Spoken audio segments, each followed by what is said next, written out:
Every day, there are incredible preparedness deals floating around the internet, but who has time to dig through dozens of websites to find them? That's why we created PrepperFinds.com, your one-stop site for the best prepper deals online.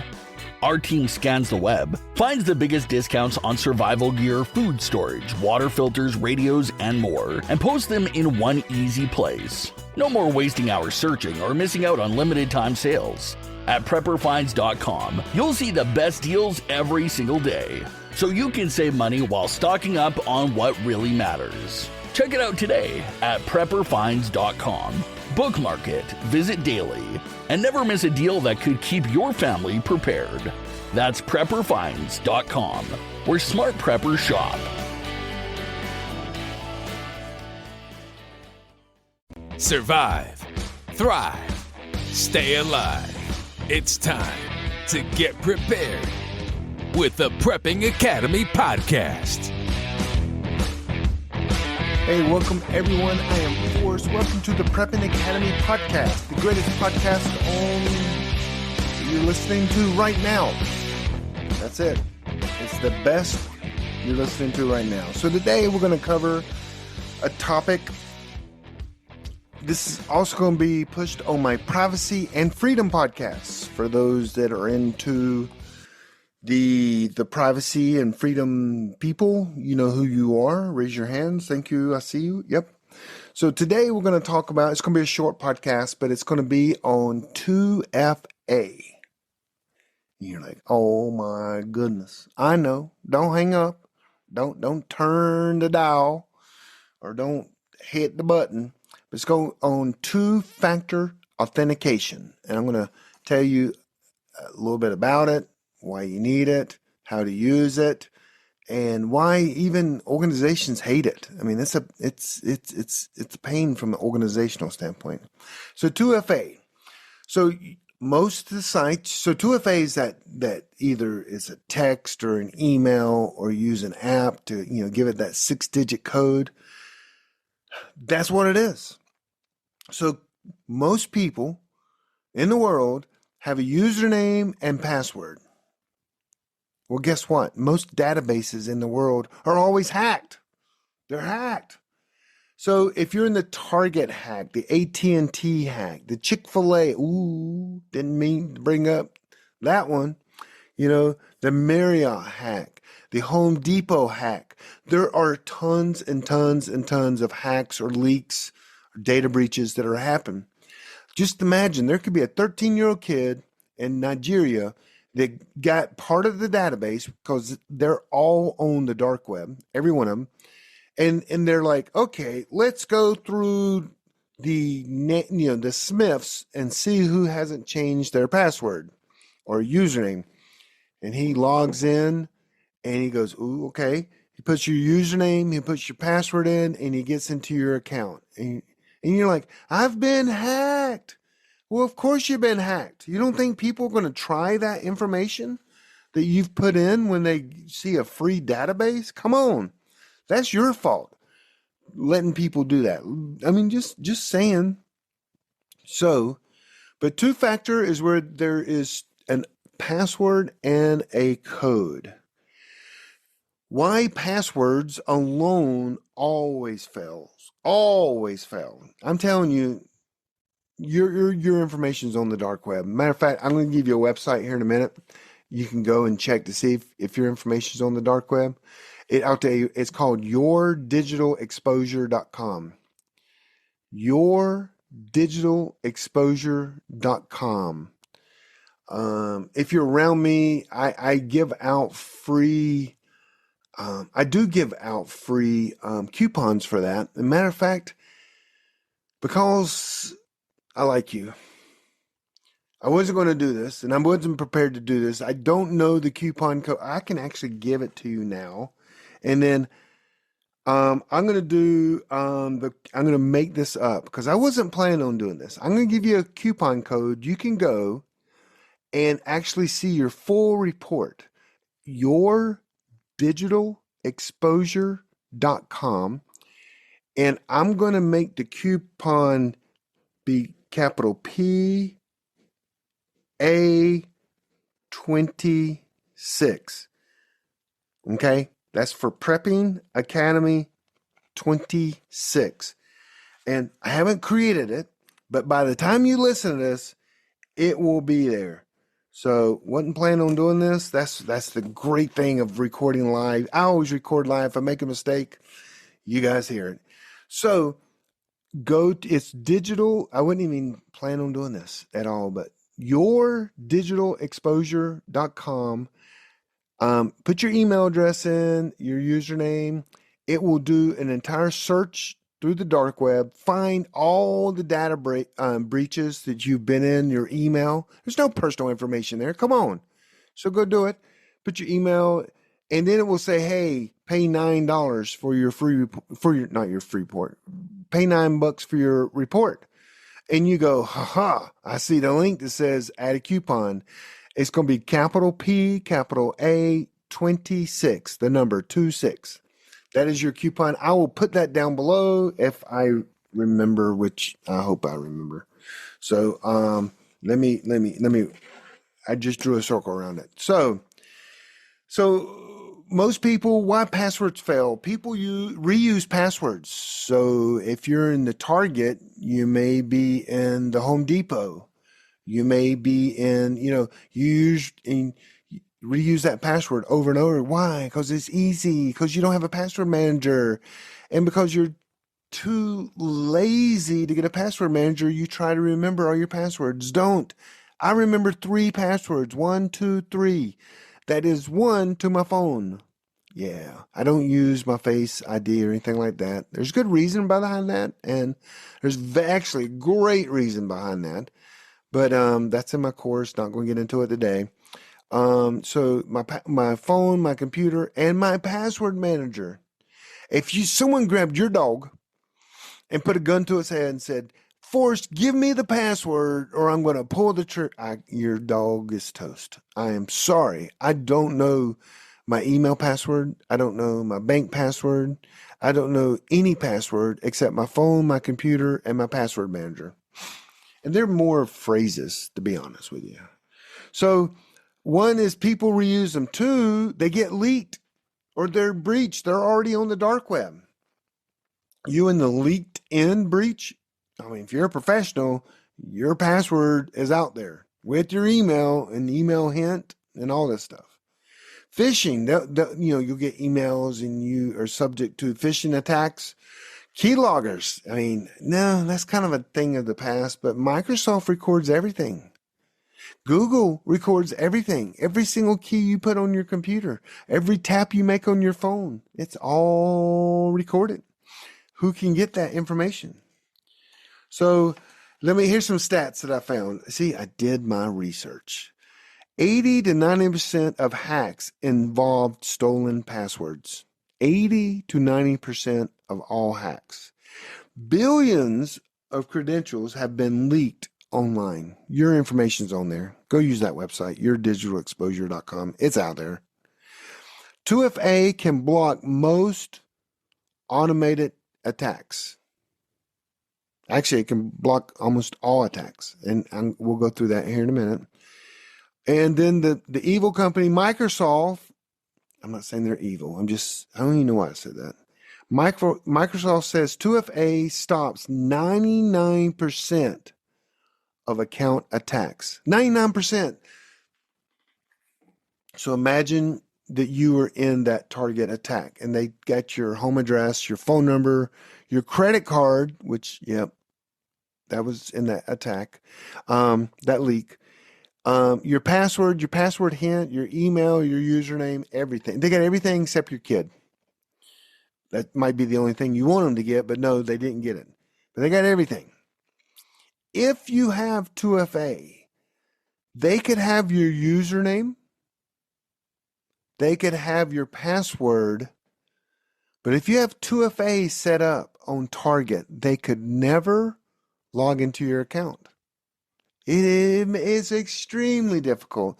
They have to get access to your email or access to your phone. And that is extremely difficult. So So use 2FA. Matter of fact, on the server side, I was the webmaster of bankofamerica.com for a long time, back before the internet was even started. Well, in the 90s. Setting up 2FA is difficult. It's hard. They don't like to do it. A lot of companies don't like to do it.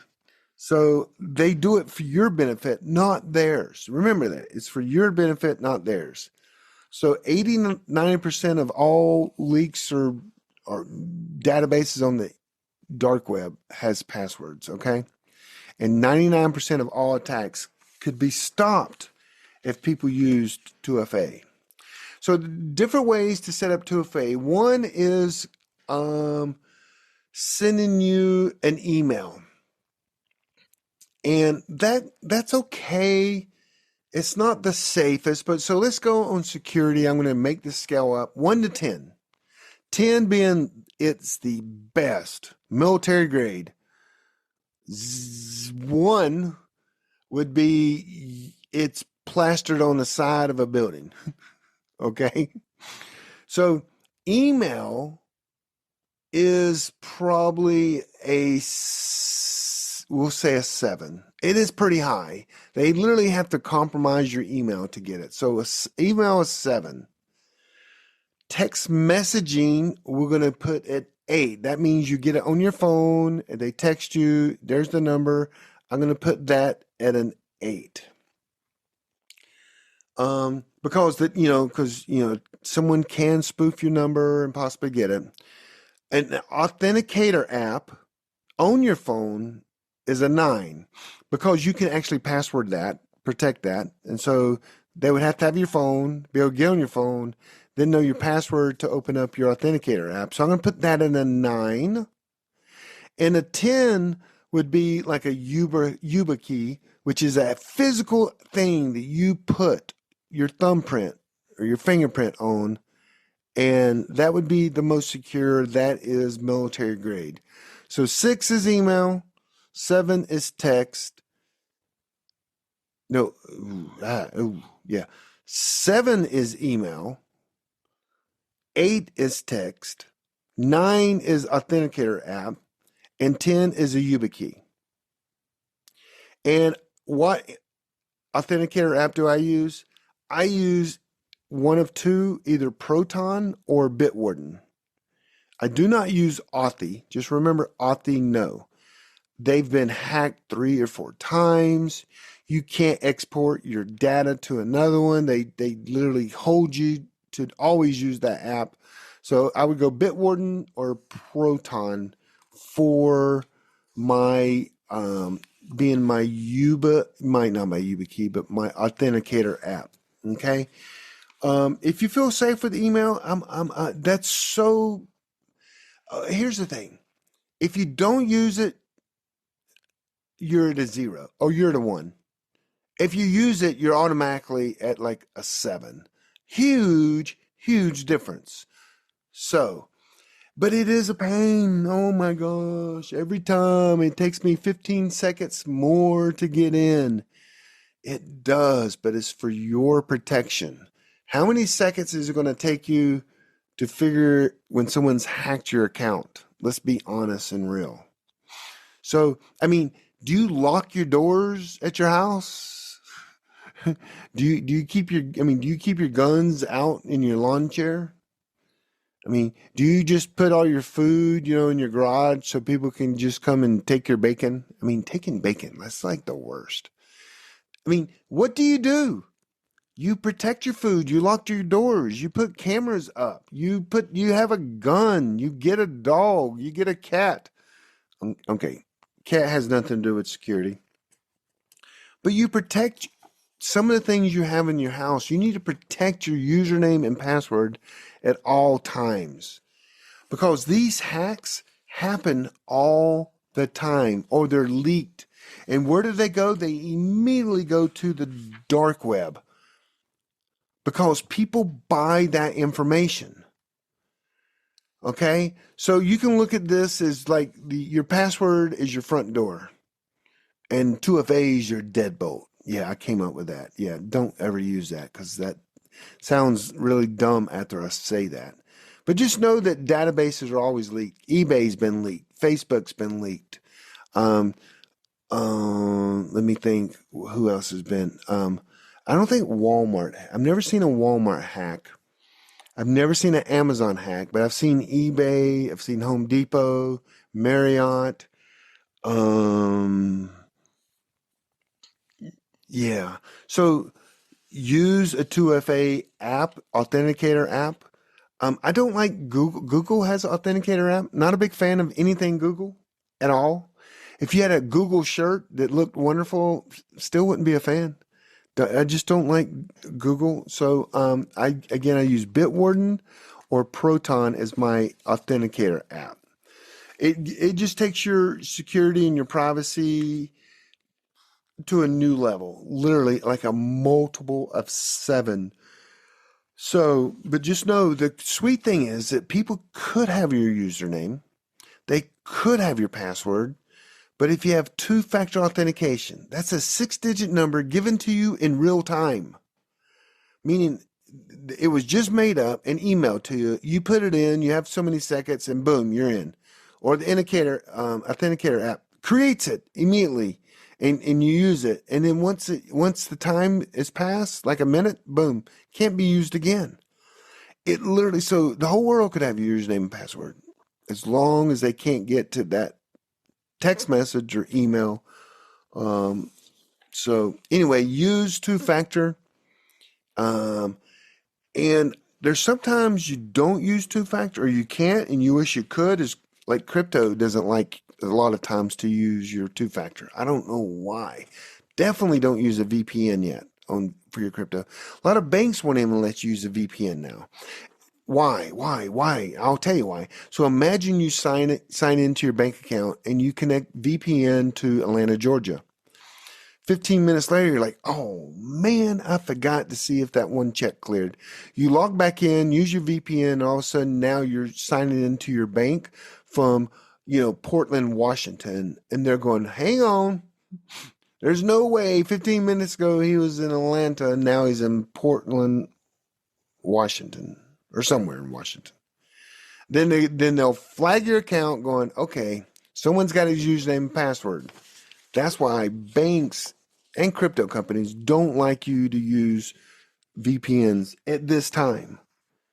So maybe in the future, they'll figure all this out.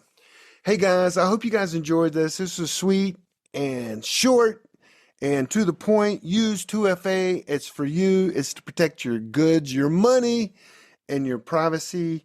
You can, hey, I do webinars every month on privacy. Disappearing on the internet, on creating home-based businesses, and cryptocurrency. Go to Garvin Academy, maybe sign up for one of my free webinars that we do, and do courses, full courses as well. Matter of fact, my course is the fullest.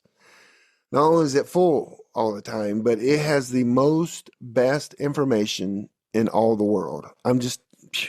Would I lie to you about my own course? It is the best. I've had thousands of customers, students go through my courses, and they love it. So anyway, that's at Garvin Academy. Hey, this is the Prepping Academy. I am Forrest.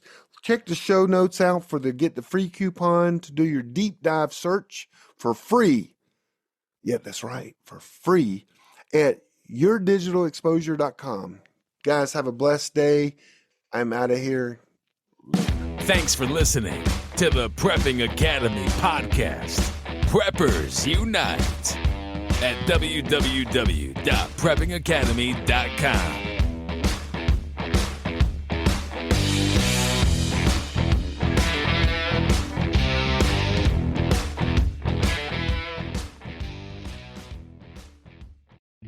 Are you a prepper or homesteader looking to connect with like-minded people in your area? Looking to start your own preparedness group? Already have a group? Well, look no further than PrepperNet. PrepperNet is dedicated to personal responsibility, individual freedoms, and being self-reliant. PrepperNet has monthly meetings in over 100 cities where you can meet and learn with like-minded people in your area. PrepperNet, where preppers unite. Find us online at preppernet.com.